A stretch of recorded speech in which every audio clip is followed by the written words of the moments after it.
Hello ඔයාලම එකතු වෙලා ඉන්නේ මගේ channel එකේ තවත් වීඩියෝ එකක් එක්ක.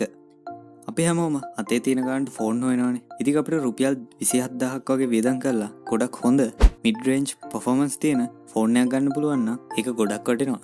ඉතින් අද කතා කරන්නේ අන්න ඒ විදිහ mid range performance තියෙන ගොඩක් හොඳ මේ Redmi S2 ෆෝන් එක ගැන.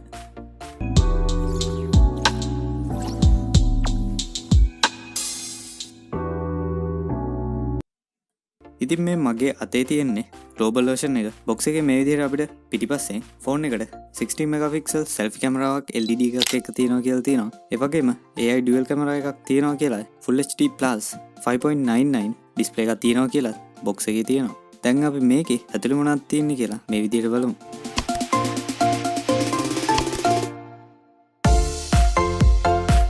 ඉස්සෙල්ලාම හැම අන්බොක්සිං එකක් වගේම ෆෝන් එක අපිට ඉස්සෙල්ලාම බලා ගන්න පුළුවන්. ඊට පස්සේ අපිට මේ පොඩි බොක්ස් එකේ මැනුවල් එකයි වොරන්ටි කාඩ් එකයි මේ ෆෝන් එකට දාන්න පුළුවන්. ගොඩක් හොඳ සිලිකන් කවර් එකකුත් බලා ගන්න පුළුවන්. ඊට පස්සේ ඇතුලේ මයික්‍රෝ USB data cable එකයි 2 ampere charger එකයි බලා ගන්න පුළුවන්. ඒ වගේම SIM removal tool එක තියෙනවා. හැබැයි මේකට earphone එකක් නම් එන්නේ නැහැ. ඒක සාමාන්‍ය Xiaomi ෆෝන් වල හැටි. මොකද කලින් අපි අන්බොක්ස් කරපු Mi A2 Lite එකටත් Redmi Note 6 Pro එකටත් මේ headphone එක තිබුණේ නැහැ. ඉතින් මේකට 2 ampere charger එකක් එනවා කියන්නේ මේ ෆෝන් එකට fast charge සපෝට් කරන්න නැති වෙයි. ඉතින් අපිට මේ විදිහට ගොඩක් ලස්සනට Redmi S2 ෆෝන් එක බලා ගන්න පුළුවන්. ෆෝන් එකට අඟල් 5.99ක ලොකු ඩිස්ප්ලේ එකක් තියෙනවා. ඉතින් ඇත්තටම හිතුවට වඩා ගොඩක් මේ ෆෝන් එක ලොකුයි. ෆෝන් එකට පිටිපස්සේ 12+5 මෙගාපික්සල් AI ඩුවල් කැමරා එකක් තියෙනවා.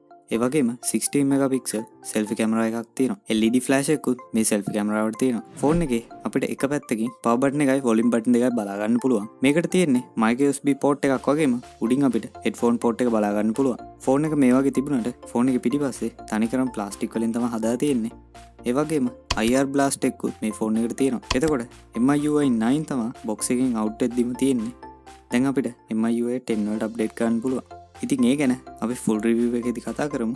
මේ MIUI 10 එක ගොඩක් ලස්සනට අපිට බලා ගන්න පුළුවන්. මේකෙන් කරන්න පුළුවන් වැඩ හැමදේම වගේ ෆුල් රිවිව් එකේදී අපි කතා කරමු. ඔයාලා මේ ෆෝන් එක පාවිච්චි කරනවද? ඔයාලා ෆුල් රිවිව් එකට මේ ෆෝන් එකේ දැනගන්න කැමති දේවල් මොනවද කියලා පහලින් අමතක නොකර කමෙන්ට් එකක් දාන්න.